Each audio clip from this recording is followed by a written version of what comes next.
When Donald Trump agreed to a primetime sit-down with Maine Governor Janet Mills, no one predicted the verbal fireworks that would follow. The host, an ambitious journalist named Sandra Rhodes, kicked off with a polite greeting, her voice smooth and her smile unwavering. She introduced her guests with the ceremonious flair typical of primetime specials. Welcome, everyone. Tonight we have Donald Trump, former President of the United States, and Maine's Governor Janet Mills.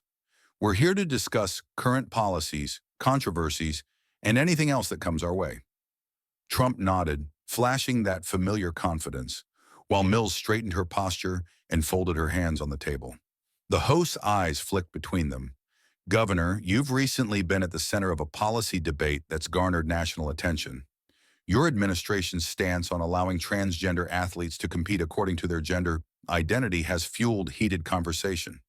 Some see it as a stand for inclusivity, while others call it government overreach. Do you have a response for critics who say this policy undermines women's sports? Mills leaned in, her voice level. My administration believes in equality and respect for all citizens. The focus should be on fair competition, but it should also acknowledge the reality faced by transgender athletes who want the same opportunities as everyone else. We're not forcing anything. We're implementing guidelines that ensure no one is unfairly excluded.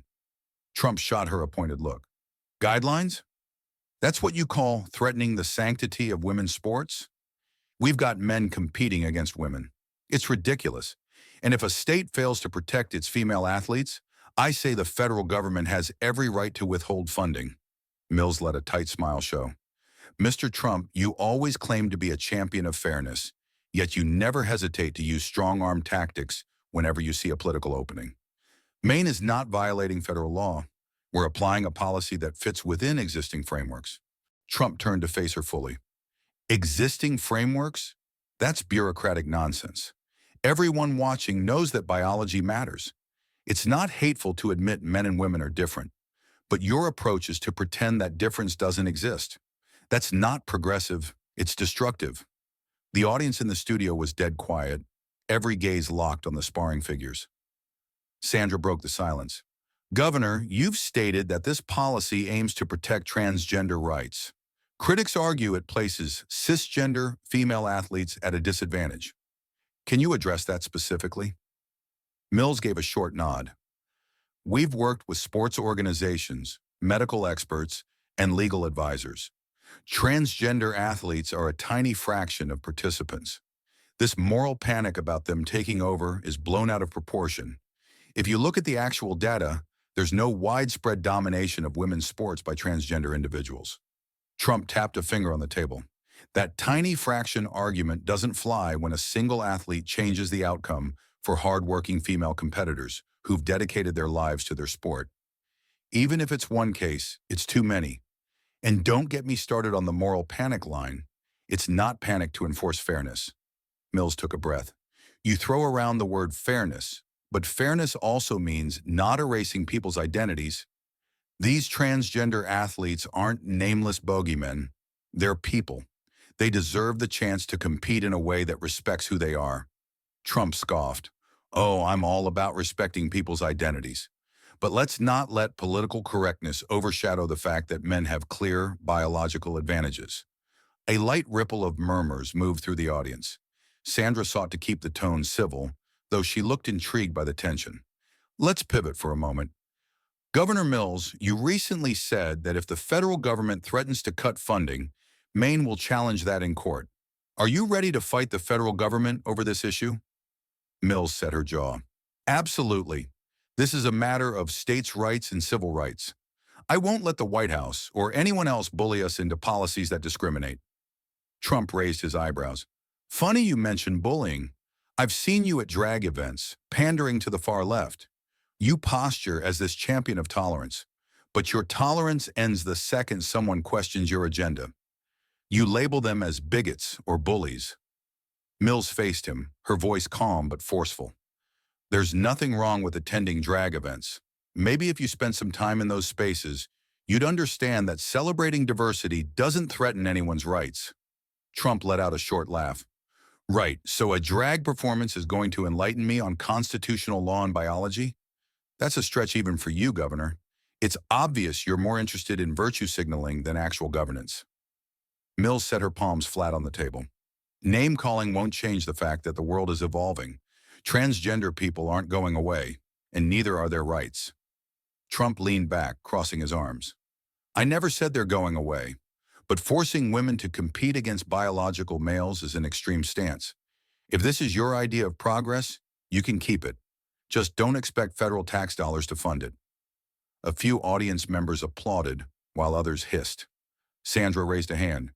Everyone, let's keep the energy focused. Mr. Trump, you've made it clear you're willing to leverage federal funding.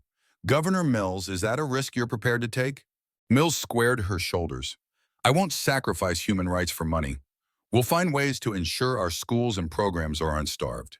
This is about principle. Trump's smirk was cold. Principle or pandering? That's the real question.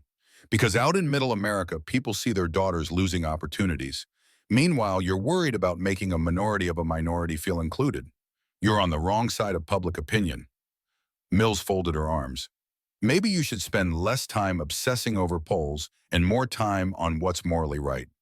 Trump chuckled. Governor, that line might work for your local supporters, but nationally, let's see how it plays in the court of public opinion when your state budgets get choked off. The federal government doesn't exist to bankroll these social experiments. Sandra, sensing the conversation had become an open battleground, directed her next question to Mills. Governor, Republicans in your state are rallying behind Trump's statements. Are you concerned about the political blowback? Mills gave a short shrug. Political blowback is inevitable, but this is bigger than politics. It's about letting people live authentically.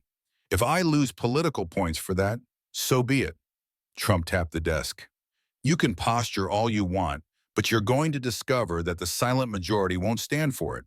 You want to blame me for being divisive, but you created this controversy. All I'm doing is calling it out.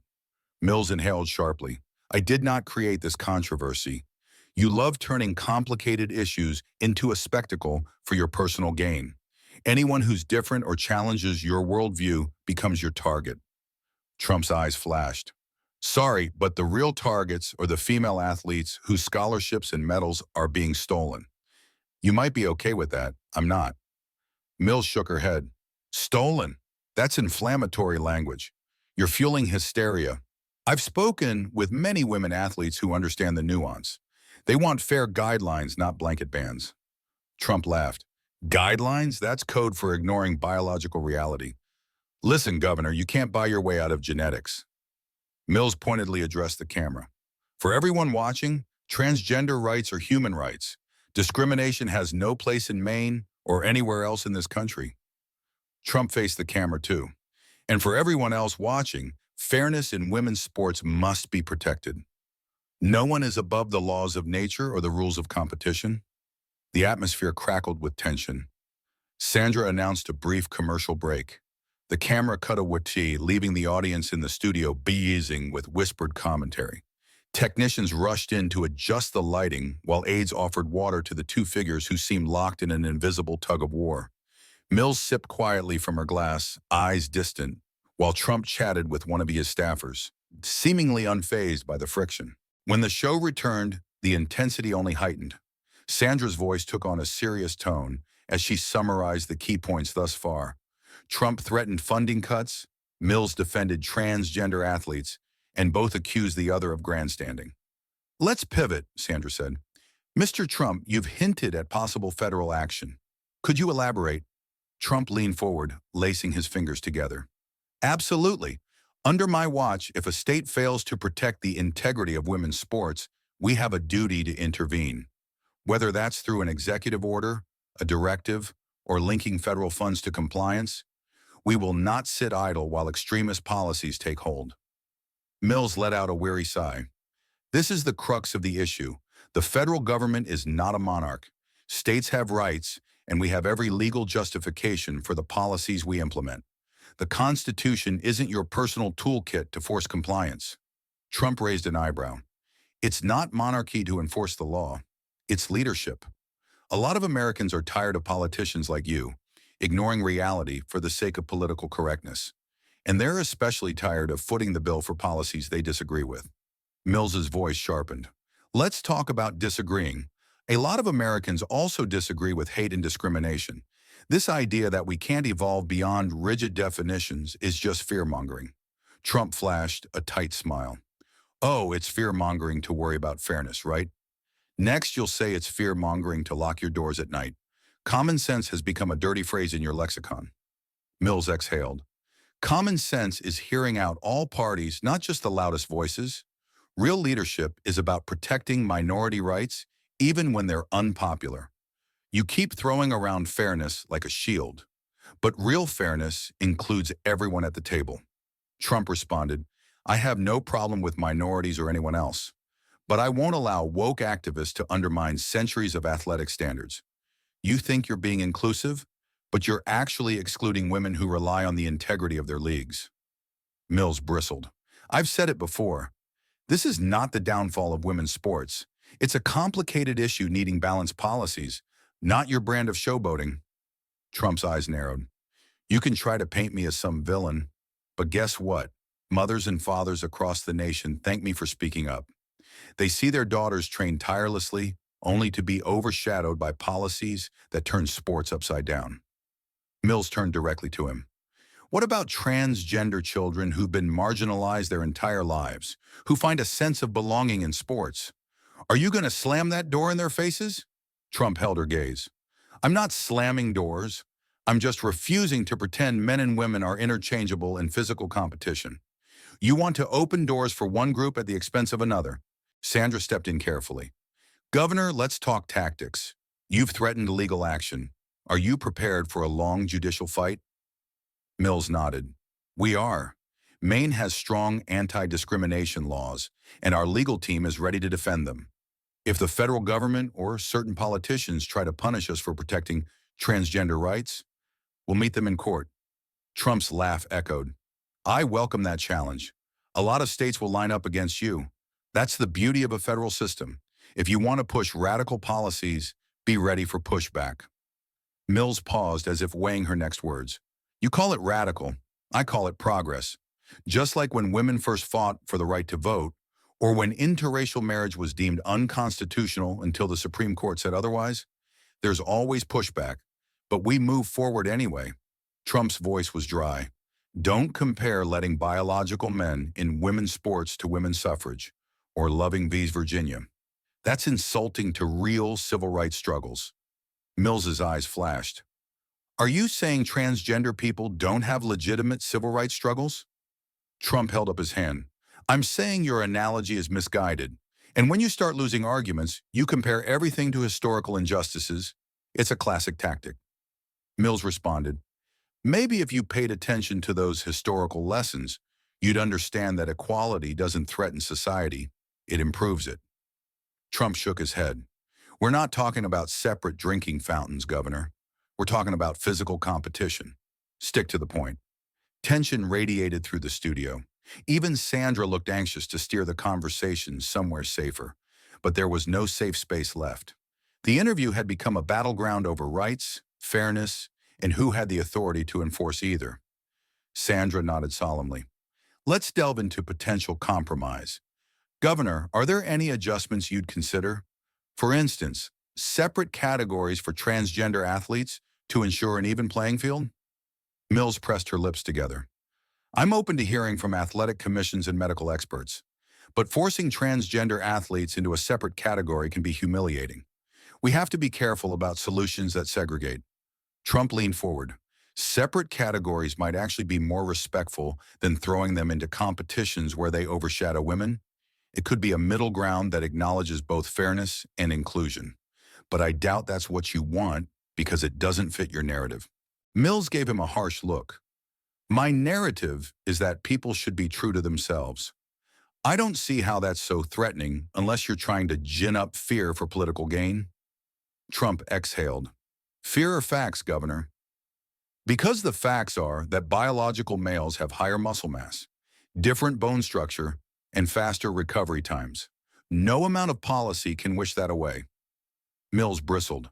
Policies based on broad generalizations ignore individual circumstances. Competitive sports already classify athletes by weight, age, or other factors. This is just one more classification that's not as black and white as you claim. Trump waved a dismissive hand. So you're fine picking and choosing classification systems while ignoring the major factor. Biological sex. That's convenient. Mills raised her chin. We're not ignoring biological sex. We're just acknowledging that gender identity is also real. The two can coexist with the right approach. Trump's tone was cutting. Try telling that to the woman who trains her entire life, only to lose to someone who went through male puberty. The metals aren't coexisting. Only one person wins. Mills set her jaw. And transgender athletes also spend years training. It's not like they show up magically endowed with victory. This entire narrative of unstoppable male body domination is a scare tactic. Sandra attempted to restore calm. Mr. Trump, let's touch on the federal funding question again. You've mentioned it several times. Would you actually pull all federal funding from states with inclusive policies? Trump nodded without hesitation. If a state insists on violating common sense and discriminating against women by letting men compete in their categories, then yes, they don't deserve taxpayer money. Mills's mouth pressed into a thin line. You'd seriously deprive schools and communities of resources over this? That's barbaric. You'd hurt countless innocent people just to make a point. Trump replied, it's not making a point, it's defending principles. The principle of fairness is worth protecting, even if it ruffles some feathers. Mills shot back, feathers? You're talking about real people's lives here. Lower-income students, healthcare, infrastructure. Those are the things you defund. All because you can't abide by a policy that's actually more nuanced than you admit. Trump shrugged. Nuance doesn't excuse ignoring reality. If you're so confident in your policies, find funding elsewhere. But don't come knocking on Washington's door. Mills almost laughed in disbelief. And you wonder why people call you a bully. Maybe I should start telling Maine residents they can't pay federal taxes unless Washington follows our policies? See how that works? Trump's eyes flashed. We have a constitution for a reason, and we have federal standards for a reason. Don't pretend your analogy makes sense. Mills answered coldly. Oh, it makes sense. You're just upset that states can exercise rights too. Sandra took a breath. Before we wrap up, let's look at public opinion. Polls show a divided nation on transgender issues, with a slight majority concerned about fairness in sports. Governor, are you worried about losing public support? Mills shook her head. People often react with fear when they don't fully understand. Once we have real conversations, it shifts. My job isn't to chase popular opinion. It's to lead in a way that protects all Maine residents. Trump smirked. I admire your conviction, Governor, but convictions don't pay the bills when federal funds vanish. Let's see how your convictions hold up then. Mills's eyes narrowed. That threat won't scare us into submission. If you want a legal battle, you'll get one. Trump leaned back. Bring it on, because this conversation is happening in every corner of America, not just Maine. And I'm telling you, the majority stands with me on protecting women's sports. Sandra glanced at the clock. We're heading toward the end of the program. Final thoughts? Mills cleared her throat. Transgender people deserve recognition and respect. Women's sports are not threatened by acknowledging that reality. We can craft policies that work for everyone, but it requires empathy, not intimidation. Trump nodded curtly. I'll wrap it up with this. Biology matters, fairness matters, and if Maine or any other state refuses to acknowledge that, they shouldn't expect the rest of the country to foot the bill. We will fight this, and we will win. Sandra exhaled. That's all we have time for tonight. Thank you to Governor Mills, thank you to Mr. Trump, and thank you to our audience for tuning in. This is Sandra Rhodes, signing off. The stage lights dimmed, and the live broadcast signal was cut. The interview was over. Producers signaled that they were officially off the air, but the tension between Trump and Mills still lingered in the atmosphere. Stage hands darted around, gathering microphones and winding cables as the two political figures locked eyes one last time. Mills's lips parted as if to offer a final retort, but she hesitated, either thinking better of it or simply deciding there was nothing left to say. She rose from her chair, brushed imaginary lint off her jacket, and gave Trump a polite nod, a gesture of respect even amidst the hostility that had played out under the glaring lights. Trump returned a brief inclination of his head, neither smiling nor frowning, just a neutral acknowledgement. Their eyes met with a mixture of defiance and finality, as though each recognized that, for better or worse, this issue would follow them long after the cameras stopped rolling. A wave of staffers flooded the stage, hustling to escort both Trump and Mills out separate corridors. The studio buzzed with the frantic activity of a production team wrapping up a high-stakes broadcast. Yet the conversation they had ignited, the debate over transgender athletes, federal funding, and the boundaries of inclusion, hung heavily in the air like a charged thundercloud that refused to break. No handshake, no forced pleasantries, just the end of the interview that had caught the nation's attention and promised even greater battles ahead. And with that, the show concluded. The lights dimmed and the studio doors closed on this heated chapter.